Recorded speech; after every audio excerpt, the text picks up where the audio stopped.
Hai, halo teman-teman Sobat Quran. Oh ya, ada sebuah amanah yang sangat berat yang diemban oleh umat manusia. Yang mungkin sebagian besar kita umat beragama di seluruh dunia atau dimanapun kita berada, seperti tidak menyadari ada sebuah tanggung jawab yang sangat besar bagi kita umat manusia yang diciptakan oleh Allah SWT sebagai seorang khalifah di muka bumi, yang bertugas yaitu memakmurkan bumi dan mensejahterakan seluruh makhluk hidup yang ada di dalamnya. Yang itu sesungguhnya adalah sebuah misi dari Nabi Muhammad SAW yang diutus oleh Tuhan Allah SWT di alam dunia, yaitu sebagai rahmat bagi seluruh alam. Yang bukan berarti menjadi rahmat bagi bangsa manusia atau makhluk tertentu saja, tapi menjadi rahmat bagi seluruh makhluk hidup yang tersebar di alam raya. Dan itulah sesungguhnya misi Nabi Muhammad SAW yang seharusnya umat manusia itu lanjutkan.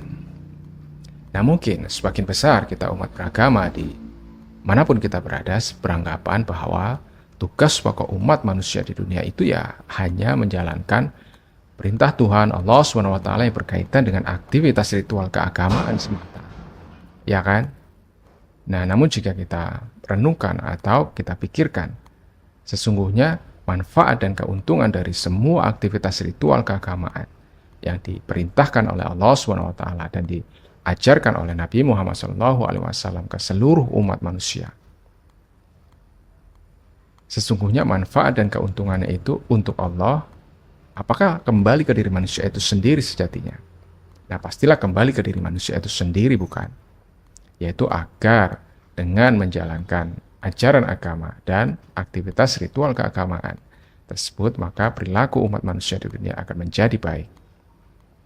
Umat manusia akan memiliki mental yang baik, perilaku yang baik, akhlak yang baik, yang itu pada akhirnya akan mengantarkan kehidupan umat manusia di dunia, baik secara individu, kelompok, ataupun antar suku bangsa di dunia, akan menjadi baik. Yang pada akhirnya umat manusia akan menyadari perannya di alam dunia, yaitu menjadi rahmat bagi seluruh alam. Yang itu sesungguhnya adalah misi dari Nabi Muhammad SAW. Dan memenuhi harapan Tuhan Allah SWT sebagai seorang khalifah di muka bumi, yang bertanggung jawab dan bertugas menjaga alam, merawat bumi, melestarikan lingkungan, memakmurkan kehidupan, mensejahterakan seluruh makhluk hidup yang ada di dalamnya. Dan tentu itu semua adalah tugas atau amanah yang sangat berat, bukan? Tapi ya itulah, sebuah amanah dari Tuhan yang sedari awal umat manusia itu sanggup melaksanakannya atau sanggup menanggungnya. Firman Allah dalam Quran surat Al-Ahzab ayat 72 yaitu Inna aradna al-amanata as-samawati wal ard wal jibal fa abaina ayyahmilnaha wa ashfaqna minha wa hamalaha al-insan innahu kana zaluman jahulan. Sesungguhnya kami telah menawarkan amanah kepada langit, bumi, dan gunung-gunung. Maka kemudian mereka enggan menanggung amanah tersebut, karena mereka khawatir tidak dapat melaksanakan atau tidak dapat menanggung amanah tersebut. Wahamal hal insan, dan ditanggunglah amanah tersebut oleh manusia. Innahu, sesungguhnya manusia itu kana zaluman jahulan, adalah seorang makhluk yang sangat zalim dan juga bodoh. Nah, jika kita perhatikan ayat tersebut, maka kita akan mendapatkan kesan, yaitu sebuah rasa kejengkelan atau kekesalan Tuhan Allah SWT terhadap umat manusia. Ya kan? Yang itu bisa kita lihat dari dua kata terakhir dari ayat tersebut, yaitu kata zaluman dan jahulan, di mana dua kata tersebut adalah merupakan kata keterangan ya, atau dalam tata bahasa Arab atau ilmu nahwu itu disebut maf'ul.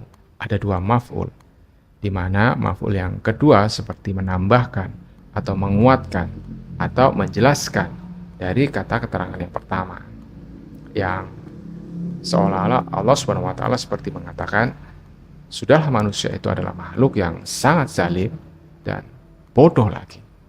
Nah, seperti itu ya teman-teman. Wallahu a'lam. Assalamualaikum warahmatullahi wabarakatuh.